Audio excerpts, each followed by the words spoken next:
Bom dia, sexto ano! Vamos corrigir então o módulo 13? Então, pega a sua apostila e vamos lá para o número 1. Vamos? Olha só, tá assim. Copie da notícia os trechos que correspondam às perguntas típicas de Lídia, reproduzidas a seguir. Então, tem aqui as letrinhas e aí você vai responder que o lead eu falei para vocês que tinham que ser respondidas 6 questões, né? 6 perguntas que tem que haver no lead, que o lead, no caso, é o primeiro parágrafo da notícia. Esse primeiro parágrafo da notícia, ele tem que responder dentro dele, logo no primeiro, tá? Não pode esquecer.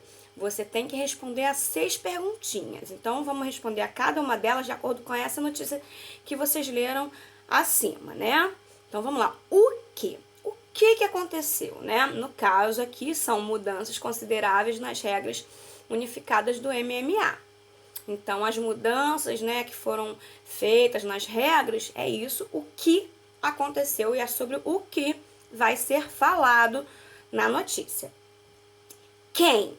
Agora, quem foi que fez, sabe-se lá o que dentro dessa notícia? No caso, foi a ABC, Associação dos Comissionários de Boxe, tá? Então, eles, né, essa associação é que é o que responde a pergunta do quem. Depois eu tenho o quando na letra C. No caso, tá bem explícito, né? Uma coisa bem explícita. Essas questões não é nada implícito, gente. É tudo bem óbvio que você busca lá e sabe, tá? Então, no caso, quando aí foi na última terça-feira, dia 2, né? Entre parênteses vem aí o dia, né? A última terça-feira, pra gente ter noção. Mas, no caso, nem precisaria. Por quê? Porque um jornal, ele necessariamente ele vem seguido, né, no cabeçalho lá, da data em que ele é impresso, né, na hora que na data que você adquire esse jornal. Então, se fala nesta terça-feira, na última terça-feira, se você pegou o jornal na quarta, foi no dia anterior, no caso, tá? Então, certamente o jornal deveria ser do dia 3, beleza? Depois é assim, como, né? Como que essas coisas aconteceram? Vamos lá. A vitória aconteceu por 42 votos a favor e apenas um contra. Então, essas mudanças que a ABC na terça-feira fizeram, como que foi feita, né?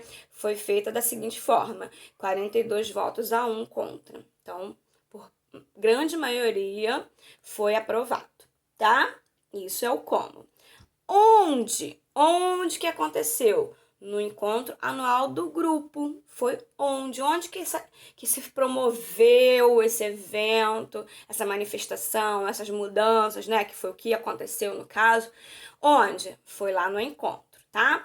E por que aconteceu, né? A última, sexta e última pergunta. Que no caso aí foi que a alteração ela pressupõe uma flexibilização aos juízes. Então, para ser mais flexível, fizeram isso, né? Por que se precisou fazer isso?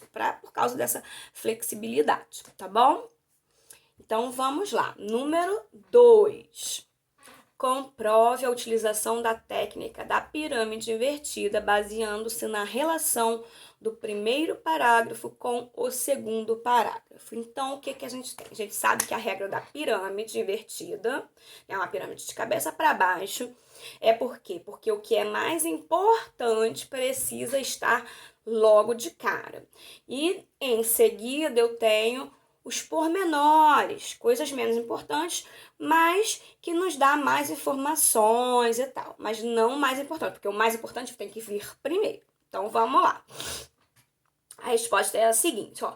Enquanto o primeiro parágrafo apresenta informações de que as regras foram alteradas, o segundo detalha quais foram as alterações. Então, o que é mais importante? Dizer que regras foram alteradas. Depois eu venho esmiuçando, né, explicando, detalhando quais foram as tais alterações, tá? Evidencia-se, portanto, a técnica da pirâmide invertida. Primeiro, informações menos detalhadas, depois as mais detalhadas, sendo que as menos detalhadas são mais importantes, mais gerais. Combinado aí? Tá tudo certinho? Vamos lá para número 3. Deixa eu subir aqui o meu texto. Vamos lá. Retire do LID todos os empregos verbais no tempo pretérito. Então, vamos lá. O que é tempo verbal? Gente, tempo verbal, eu tenho presente, passado e futuro. Isso é tempo verbal. Porque tem gente, né, eu tô acostumada a lidar com isso, eu sei que tem algumas pessoas que acabam confundindo tempo com modo verbal e com pessoa verbal, né? Então, eu vou explicar rapidinho, que eu acho importante você ter isso em mente. Então, o que é modo verbal? Modo verbal, eu tenho 3 modos. Eu tenho o indicativo, que é provavelmente que vocês estão estudando. Eu tenho o subjuntivo, que é um pouquinho mais difícil, vem depois. E eu tenho o imperativo. Para que servem esses modos verbais?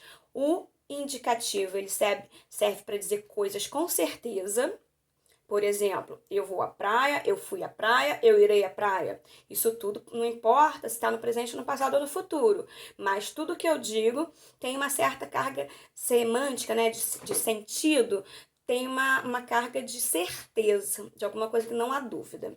Já no subjuntivo, eu tenho a hipótese, né? Se eu fosse, olha só, se eu fosse, né, uma hipótese. Aí quando eu for, né, ou então que eu viaje mês que vem, é um desejo, né? Então, todos esses 3 que eu falei, né? Porque no subjuntivo só tem presente, passado e futuro, eu não tenho as variações do presente, nem do futuro, nem do passado. Quer dizer, na verdade, presente só existe presente mesmo. Então, eu só tenho 3 mesmo. É um presente, um passado e um futuro no subjuntivo, né? Que é o modo que você usa para dar um certo grau de incerteza. E o imperativo, que é o último modo, é aquele modo onde você dá ordens. Seja o imperativo afirmativo ou o imperativo negativo, que eu digo faça isso ou não faça isso. Eu estou dando uma ordem, isso é imperativo. Então, aqui quando eu peço que você me deu tempo verbal, eu tô querendo que você me diga simplesmente se está no presente, no passado ou no futuro. Que é diferente de eu dizer assim, que pessoa está esse verbo? Pessoa é a primeira, segunda e terceira pessoa do singular, que é eu, tu, ele, nós, eles. Desculpa, eu, tu, ele, ela, né, e você. E depois eu tenho a primeira, segunda e terceira do plural, que é nós, vós e eles, e elas e vocês. No caso, você e vocês, gente, é um pronome de tratamento, mas que fica ali para conjugar os verbos, por isso que a gente inclui quando está conjugando, beleza? Então, isso é pessoa verbal. Então, eu tenho tempo verbal, modo verbal e pessoa verbal. Tudo diferente. Tudo bem? Entendido? Vamos lá. Aí, no caso aqui, as formas do pretérito, que pretérito é a mesma coisa que passado, são sinônimos. Eu tenho aprovou, ocorreram e aconteceu. Na número 4, eu tenho assim, ó, justifique o emprego usual do pretérito na notícia lida. A seguir, contraponha-o com o tempo verbal usado no título. Então, vamos lá. Para começar, eu vou olhar aqui qual é o título, relembrar, né? O título é assim: Comissão aprova uma série de mudanças nas regras do MMA. Então, aqui aprova, né? O verbo está presente. Ele chama o leitor para uma coisa que está acontecendo, o que torna a notícia uma coisa fresquinha. Só que quando eu vou contar os pormenores, né, as coisas lá dentro da notícia, eu acabo falando no passado, porque a coisa já aconteceu, tá? Já no título, para dar um outro arzinho, eu uso o presente. Vamos lá, ó. Utiliza-se o pretérito porque a notícia relata um ato, um fato passado em relação ao momento da escrita do texto. No caso, a aprovação de mudanças nas regras do MMA. Entretanto, o presente é utilizado no título para aproximar o leitor do fato evidenciado. É mais ou menos o que eu disse, com outras palavras, como eu sempre digo, né? Você escreveu a sua resposta. Antes de ler aqui a resposta do gabarito do livro, eu falei com as minhas palavras. Vocês viram que é mais ou menos a mesma coisa, só que eu disse de outro jeitinho? Então é isso, tá? É isso que vocês fazem e que não precisa pagar porque não está errado. Vamos lá, número 5. No fragmento, as comissões atléticas podem implementar as mudanças a partir do dia 1º de janeiro de 2017.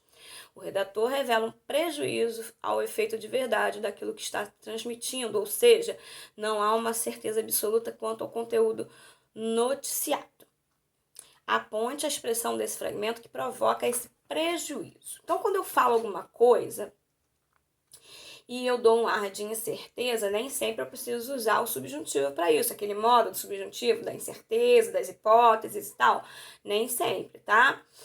No caso, aqui usou o presente mesmo, mas falando de uma maneira em que a coisa pode ou não acontecer. No caso, a expressão é podem implementar. Quando eu digo que alguém pode implementar, né, a escola pode fazer essa nova lei, essa nova regra, eu digo que ela pode fazer, não quer dizer que ela vá fazer, entendeu? Então, quando eu digo que alguém pode fazer alguma coisa, não quer dizer que essa pessoa vá fazer essa coisa. Então, nesse caso daí, deixa claro, né, que existe uma possibilidade, não uma certeza, tá? Número 6. Por que a notícia precisa ter uma linguagem objetiva que priorize a neutralidade da abordagem de um fato? Bom, a notícia precisa ter uma linguagem objetiva porque sua finalidade é informar e não expor uma opinião. Então, quando eu estou trabalhando com o gênero notícia, o que a gente tem são fatos que são relatados pra gente. O repórter, o redator, ele não pode expor o que ele pensa. Ele tem que simplesmente dizer, aconteceu isso, não sei aonde, não sei quando, com quem e tal. Tá bom? Então, você não pode, você que está escrevendo a notícia, né? A pessoa que está escrevendo a notícia não pode se expressar de acordo com as suas opiniões, com aquilo que pensa. Tudo bem? Depois eu tenho aqui na número 7, aí tem que ler esse pequeno textinho aqui, né? Dezenas disputam corrida com sapatos de salto alto nas Filipinas. Meu Deus do céu, deve até fazer mal pro joelho. Eu que já tenho probleminha no joelho, fico até com medo dessas coisas. Vamos lá. A coleta de dados é uma etapa fundamental no processo de construção textual da notícia. Identifique uma imprecisão de dado contida na notícia em análise. Então, imprecisão é quando você não tem certeza, não dá para dar detalhes sobre determinada coisa, né? Então, aqui no caso é o seguinte, trata-se da informação relativa ao tamanho dos saltos. Existe um conflito de dados presente nos fragmentos saltos acima de 7,5 centímetros e saltos maiores de 7,6 centímetros. Então, eles não têm certeza a partir qual é o mínimo, né, do tamanho do salto aí visto, tá? Depois, na número 8, eu tenho assim, ó, o fato noticiado é um evento para promover a cidade de Marikina, considerada a capital de sapatos das Filipinas. Se o título do texto fosse Evento promove a cidade de Marikina, em vez de dezenas disputam corrida com sapatos de salto nas Filipinas, a notícia despertaria o mesmo interesse? Justifique sua resposta. Bom, gente, é claro que existe aí uma hipótese, né? Às vezes o que chama atenção para uma pessoa não é a mesma coisa que chama atenção para outra. Mas assim, provavelmente não ia chamar a mesma atenção, pois num título hipotético, né, ao contrário do título original, que diz dezenas disputam e tal, que descreve um acontecimento inusitado, não instigaria a curiosidade do leitor se fosse lá o evento promove a cidade de Mariquina, porque que evento, não tem nada assim que chame atenção, como a questão quando fala lá, por corrida com salto alto. Isso é diferente, né? Chama a nossa atenção, tá?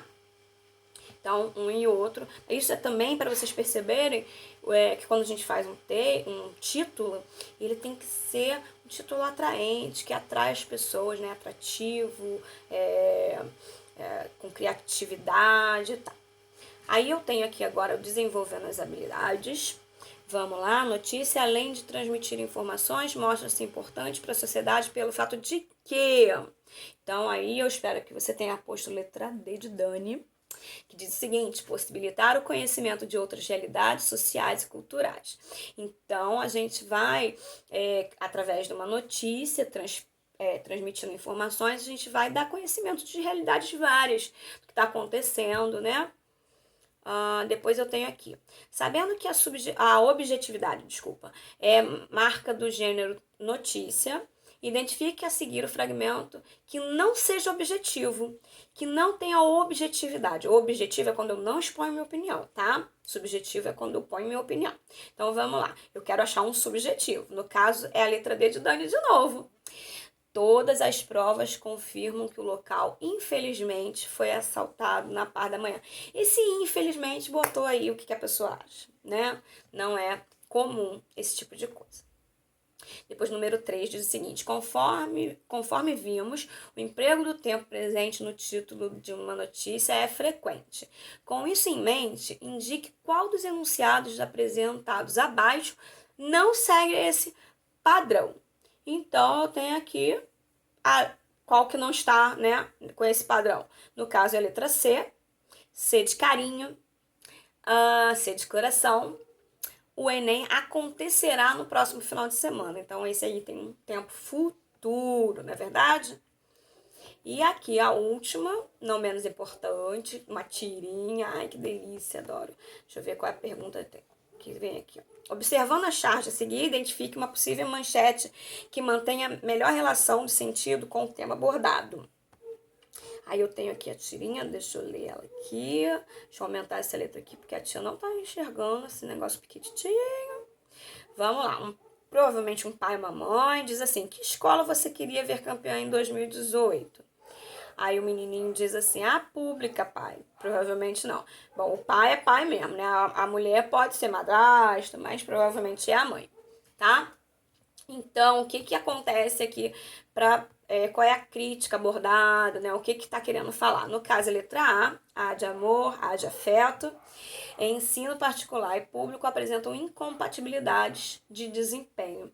Então, ele quer aí, na charge, está dizendo, né, qual é a escola que deveria ser campeã, e aí o menino diz a pública, porque a gente sabe, a gente tem um conhecimento de mundo que diz pra gente que a escola pública não dá a mesma satisfação de ensino que tem a escola particular. Não é isso? Uma pena. Gente, beijoca.